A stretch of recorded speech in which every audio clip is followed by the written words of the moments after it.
Dude, never did it.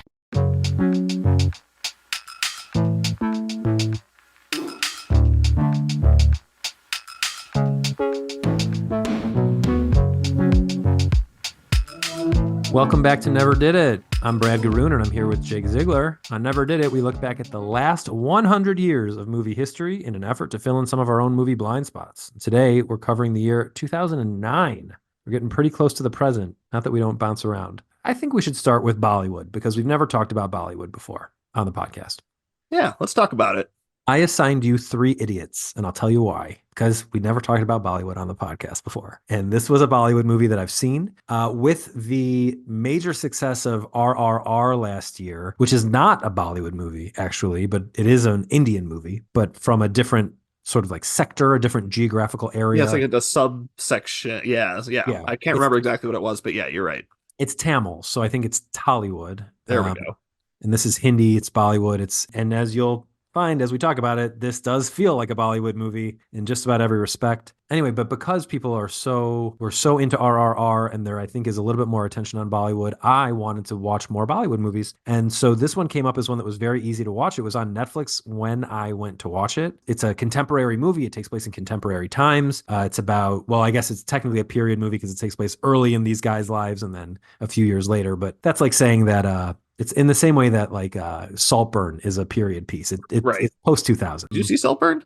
No, but I know. I know all the controversies about Superbad and Saltburn. Yeah. That movie couldn't have been on DVD yet. How do they have it? I know all about it. No, it's funny because I really like Promising Young Woman, but I haven't seen Saltburn. Yeah, I'm curious to see what you think of it.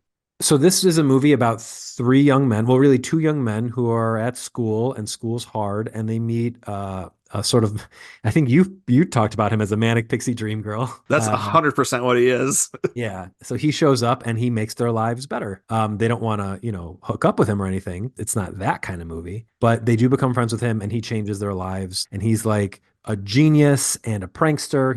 He's Mary Poppins, basically.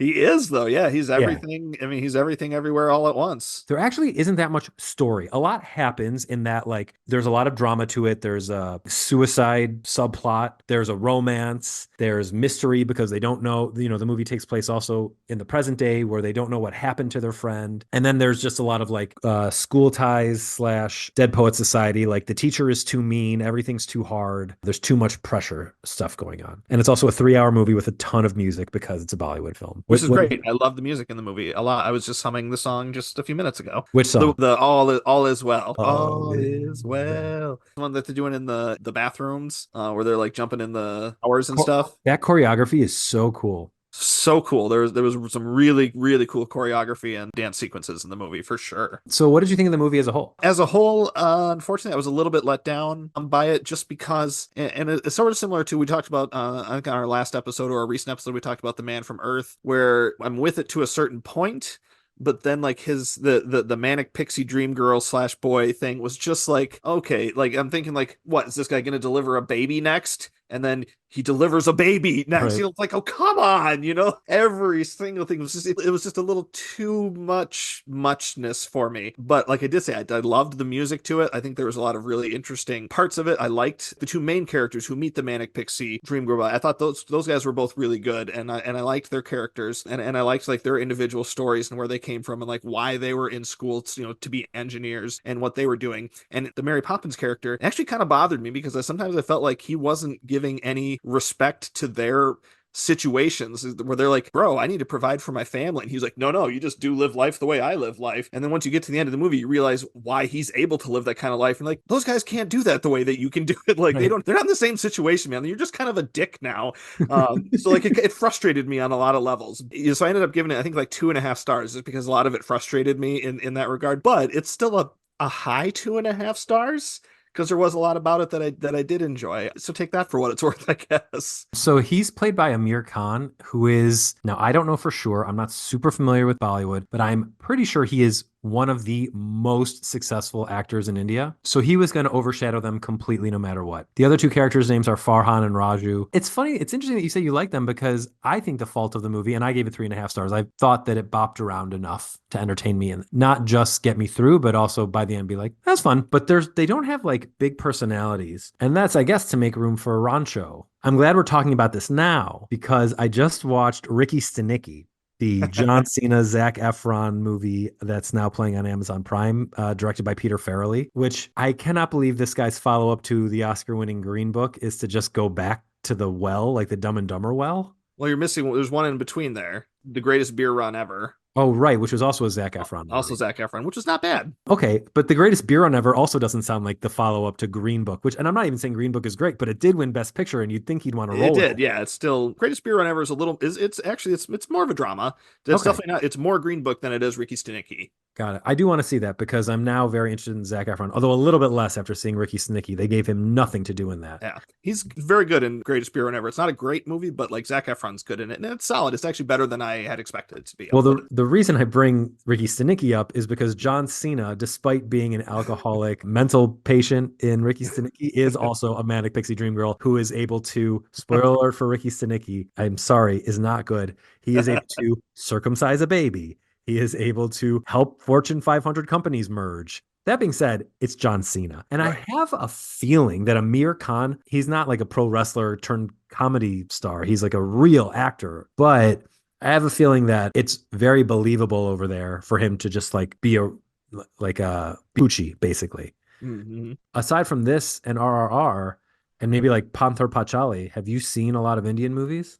Not a lot. I remember, I mean, I've seen a couple of Mira Nair movies. I remember I studied one in one of my college classes. And then I remember too, when I lived in Kalamazoo, they had this one movie. It played like one night. It was some kind of special screen. I remember this movie was called Khaki. And I remember seeing it. I remember thinking that it was like really, really cool. But I haven't been able to find it anywhere since. So, I mean, my experience is fairly limited, more so just in like I've read about it and kind of know about it, but I don't have a lot of experience with it. No. Because we should probably get a little more educated on Bollywood. Absolutely, yeah. I would certainly be open to learning more about that. We're trying to fill in our blind spots, and it's a fairly large blind spot for me. Totally. All right. Well, why don't you fill in one of my Richard Linklater blind spots? Well, and it's also where, as we've been talking about Zac Efron, I know we all enjoyed The Iron Claw. We've talked about that a couple of times, so it felt like a good chance to revisit Richard Linklater's Me and Orson Welles, in which Zac Efron plays a young, aspiring actor in New York City who kind of lucks his way into getting cast in an Orson Welles play, a production of Julius Caesar, and this is a pre-Citizen Kane. Like Orson Welles hadn't really gotten into doing his films yet or anything, and Efron's really young here. Like, so this is 2009, so I think he's really still in the High School Musical mode. And I just feel like this was a really overlooked, kind of forgotten movie. I saw it when it came out. I had just moved to Omaha at the time, and I remember I was working at a movie theater, but I had to drive over to one of my competitors' theaters to see it because we didn't even play it at my theater. Didn't even, it wasn't even a super wide release. But I thought I loved Christian McKay as Orson Welles in it so much. At the time, I thought Zac Efron was really good, and I was like, man, he's got something. He's not just a High School Musical kid. He's really got something. It took a long time for other people, for that to really come out and for other people to start seeing it too. But yeah, I just had really fond memories of this movie and felt like it had been kind of forgotten underneath a pile of other Zac Efron things and Richard Linklater things. And I wasn't sure if you would like it or not. I was skeptical, but I was hopeful, especially now with the renewed interest or the new interest in Zac Efron performances. So I did like it. I liked it about as much as I like most Richard Linklater movies. Now, that is excluding the Before movies, which I think the first two are perfect. And the third one, I've only watched once because it made me so sad. But like a lot of his period stuff, and this is a period drama also, but even his like period hangout movies like Dazed and Confused and Everybody Wants Some, those only entertain me to a point. They're like in the 3.5 star range. And I like this maybe a little bit more than that. And I love School of Rock. It's funny, I saw someone saying like the Richard Linklater directing for hire movies aren't as good as his movies that he also writes. The movies that he hasn't written are this and School of Rock. And those movies are both very good. So yeah, School of Rock is amazing. Yeah, so I don't think it's fair to say that they were like, oh, and he even brings something interesting to his director for hire movies. It's like, most directors don't also write their movies. A lot of them do, but most don't. Right. And he is doing some very cool stuff here. Before I get into it, I want to just mention, you brought up Zac Efron being young. I want to just mention some of the weird age stuff going on in this movie. Yeah. So Orson Welles, at the time that this movie was taking place, was 22 years old. He was a total prodigy. Mm-hmm. Christian McKay is 37 playing him. Oh my gosh, really? Yeah. Wow. So he's playing 15 years older. Although Orson Welles always looked old, even like as a young man, he did not look. I wouldn't say he looks like a particularly young man. I knew you were going to say that, so I looked it up, and he did not look as old as Christian McKay. Mm. What I will say is that gives a nice through line from me and Orson Welles to Mank, where Gary Oldman is playing a 40-year-old Mankiewicz, and he's like in his 60s. Yeah. So there is a tradition of this. Mm-hmm. Efron's playing it a little bit closer. He's 17 years old in this, and he was 21 in real life. So pretty close. Houseman, the guy who runs the theater, was 32 at the time. And James Marsden, who was playing him, was 40. Eddie Marsan. Excuse me, Eddie Marsan. I'm so used to not James Marsden. So he also was aged up. And I am 40 right now, and I really, really hope I don't look as old as Eddie Marsan looked in this movie. Norman Lloyd was supposed to be 23, and Leo Bill, who played him, was 28. They never say how old Claire Danes' character is, but it's Claire Danes, so who cares? She's definitely older than the Zac Efron character. I mean, there's a definite... That's the point, right? Yeah. That's the point of the two of them there. She definitely statutory rapes him. Yeah, absolutely. But how exciting that must have been. In 1937, it was probably not as... Probably not, but also it's Claire Danes. She's great. So pretty. Yeah. I mentioned in a recent episode, Stardust, she's the star, and I did not gush over her enough. Also, she and Michelle Pfeiffer are both in that movie. Oh, so geez. Kind of like pretty overload. Yeah. She's wonderful in this. And she's kind of playing like not a manic pixie dream girl, but like a girl just out of your reach. But without, I think I never got to the point where I was annoyed by her or where I thought what she was doing was wrong. I always felt like this is a person who's doing exactly what a person would do in that situation. I really like that. Yep. Now let me tell you what I really like about this movie. As it began, I was like, oh, the scenes are moving in a very sort of abrupt way, kind of like a movie from this period feels. Like maybe even an Orson Welles movie, although his movies were pretty meticulously edited. Right. So maybe a not Orson Welles movie. Maybe like an early Alfred Hitchcock movie with some editing problems. There we go. And it was shot in that way so much, and the color was so desaturated that I couldn't help but feel that Linklater, and we teased this on an earlier episode, I think in our It Happened One Night episode, I could not help but feel that Linklater wanted this to be in black and white. And now I want this to be in black and white. And now that you've said it, I want it to be in black and white also. So how do we make this happen? How do we add it to my black and white re-releases list on Letterboxd? Who do we talk to? Oh, someone's got to make it. So Warner Brothers distributed this movie. Yep. Is that who we have to get in touch with? That's going to be hard because they stink. Yeah. If we remind them that it exists, they might destroy it. They can't destroy it. It's out in the world. People have right.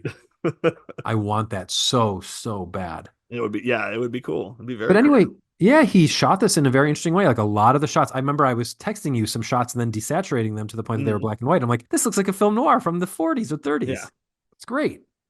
Oh, and Zoe Kazan is in this movie too. It's interesting. I meant to mention this on our she's in Savages. She's in Savages for like 2 seconds. Yeah. And I had to look into the credits. Like, was that her? Because I watched this the day after I watched I watched them one day after the other. So I was like, wow, I'm seeing a lot of really young Zoe Kazan. A lot of nepotism in these movies. Yep. Her uncle, grandfather? I think it's her grandfather's Elia Kazan. Elia Kazan, yeah. The star of the House on Activities Committee, Elia Kazan. I just recently stumbled across, probably because I was watching me and Orson Welles and like searching for it. I saw a clip of Orson Welles talking about Elia Kazan. I knew you were going to talk about this and how much he hated Elia Kazan. You've seen it too, yeah. He talks about how much he hates him, and he's like, but he's an extraordinary director. He says like something about how good he was or something, but yeah. I saw that. So it's funny that Zoe is in this. Actually, one thing about her in this, and this is a very early movie of hers, but this is a habit that she has yet to kick. Have you ever heard of the crispy R? Have you heard of this phenomenon? So the crispy R is when people sort of say their R's like this. And Greta Gerwig does it a lot. Sofia Coppola talks like this. And as I'm watching, me and Orson Welles were like, oh, Zoe Kazan's doing the crispy R, which is really taking me out of this because there's no way anyone did this thing back at this time. Granted, it's just the way she talks, but I have a really hard time listening to Greta Gerwig and Sofia Coppola be interviewed because they do this thing. And a girl I used to date did it. So that also, it's like, it's an affectation. It's not a real accent. It's just something people put on and then get stuck with. Crispy, they call it? Well, that's how it's been popularized because a couple of people who are on RuPaul's Drag Race often, they have a very popular podcast where they talked about it, and that became what it's called. I'm sure it's not like the actual name for it. Yeah, interesting. I'll send you the clip when the podcast is over. Yeah, nice. Okay. So One of the cool things that I read about this was that Terry Teachout, who is a theater critic, said that this is probably a very accurate look at what an Orson Welles production was like backstage. Yeah, and which for people who haven't seen this movie yet or want to know what they're like, it's in that Orson Welles is a monster and is an awful person to work with, but also a genius who everyone wanted to work with anyway, despite, how awful he was to everyone.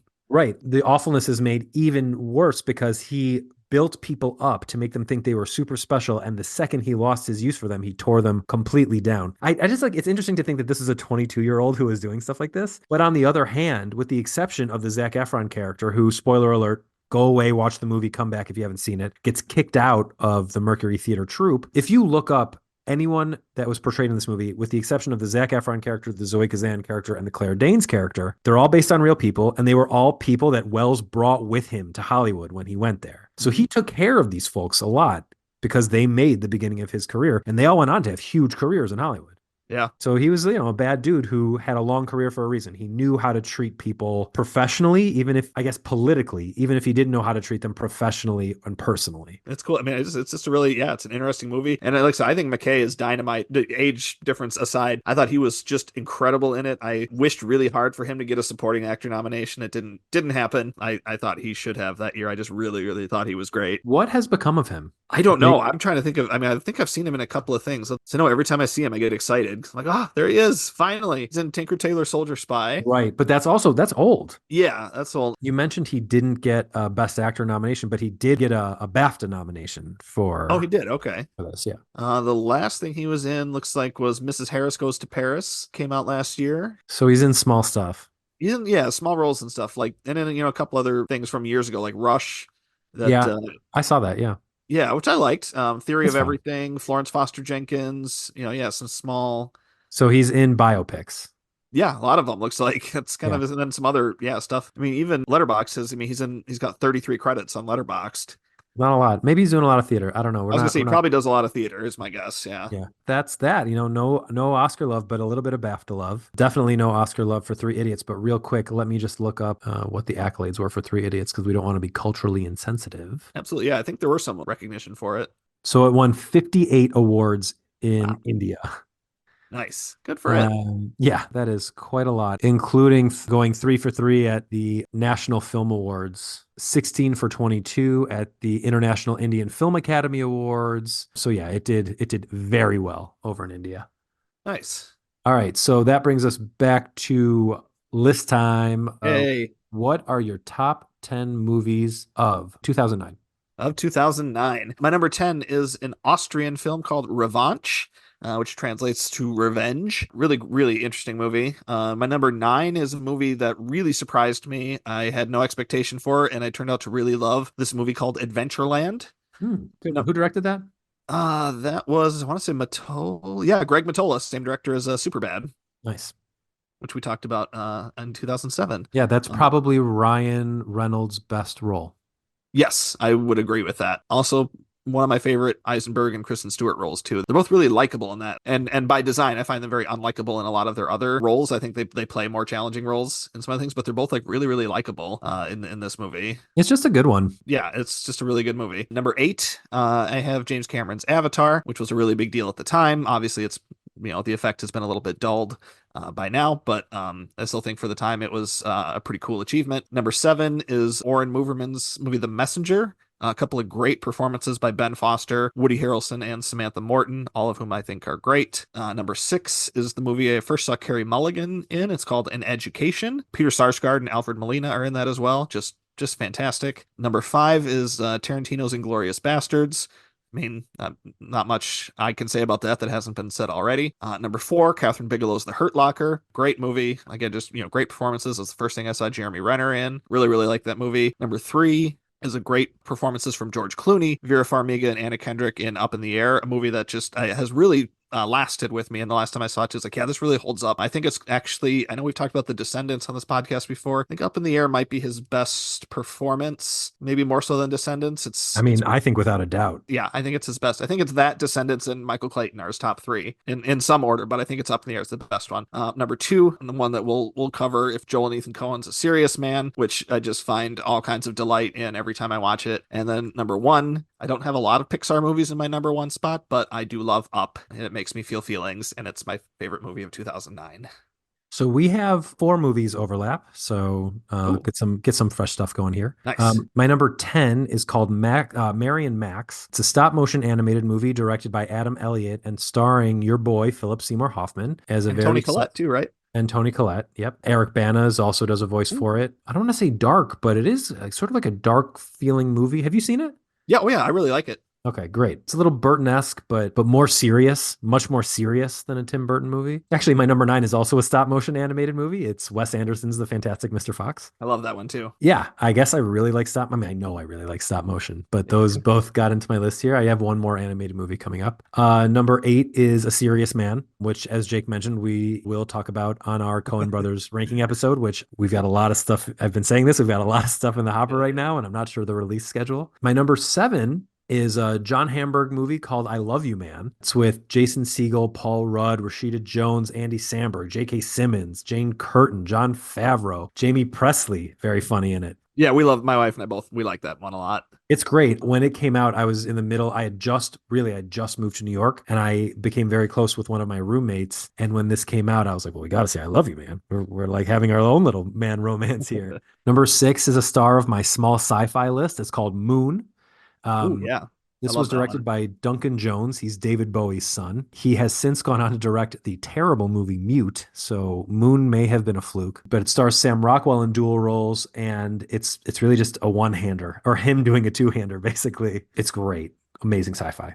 Agree. Number 5 is Up. I know I have Pixar actually kind of a lot in my number 1 slots. Up is number 5 for me, but I know my WALL-E is a number 1 movie of its year for me, and Toy Story 3 is a number 1 movie of its year for me. And Up is good, but a little bit shaky in the third act. But the first 2/3 of the movie are unbelievable. I mean, and everyone knows that the first 10 minutes of that movie are heartbreaking. Oh my gosh, yeah. Number 4 is, you talked about this movie a lot, but it's Up in the Air. My number 3, so I actually meant to talk about this earlier because we've been covering Richard Linklater in this episode, but I think there's a lot of similarities between Richard Linklater and Steven Soderbergh. They both got their career started around the same time. They're both considered indie guys who have done big things. And for both of them now, their movies don't tend to get wide releases. And they're both very prolific. Now, no one's as prolific these days as Soderbergh, but Linklater has made half the movie Soderbergh has, which is still a ton of movies. And he still has a movie coming out like at least every other year. Apollo 10.5 was on Netflix. It didn't get like a huge release. Liked it. Yeah, I thought it was fine. I didn't love it. But Hitman, it looks like will get a big release. That's all to say.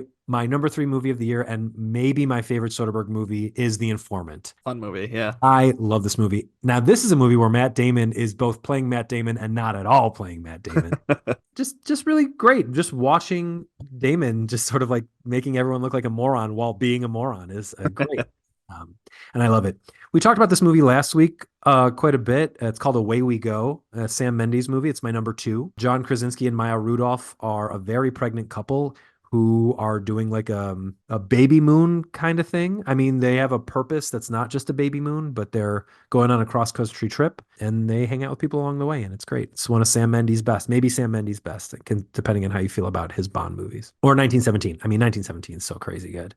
Right. We started watching What Happened to Baby Jane last night. A few weeks ago, we had Riley Trahan on the podcast, and he mentioned Whatever Happened to Baby Jane is one of his top movies of that year. 62. And so we started watching it last night because, as I mentioned then, my father-in-law has also been on me to watch it. And it starts by saying 1917. I wish I was watching 1917. We had to turn it off because Annie fell asleep. But as soon as we hang up, I'll probably go watch it. And then my number 1 movie of the year is Tarantino's Inglourious Basterds. It is the second best Tarantino movie after Kill Bill Volume 2. Spoiler alert for our Tarantino rankings episode coming whenever his final movie comes out. Mm-hmm. It's an amazing World War II movie. It's really hitting on all the things that Tarantino does that I love. I saw someone the other day complaining. They're saying it was too bad that Adam Sandler couldn't be in it. He was supposed to be the Eli Roth character. Honestly, I think Eli Roth does a great job. Yes, he does. I wouldn't change anything about that movie. Yeah, I certainly, and as much as I like Adam Sandler in a lot of stuff, I wouldn't have put him in that role. The only thing missing from Inglourious Basterds is David Krumholtz. He should have been.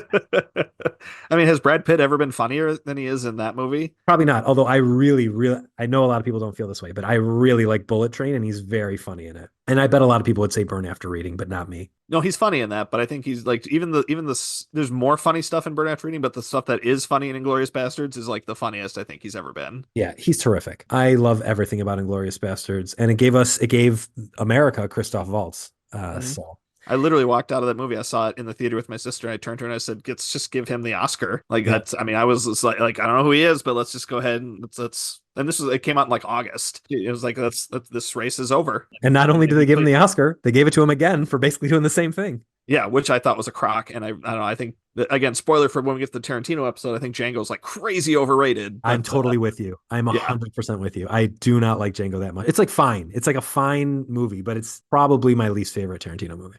Yeah, it's certainly lower on the list for me too. Yeah, you know who's good in that though? DiCaprio.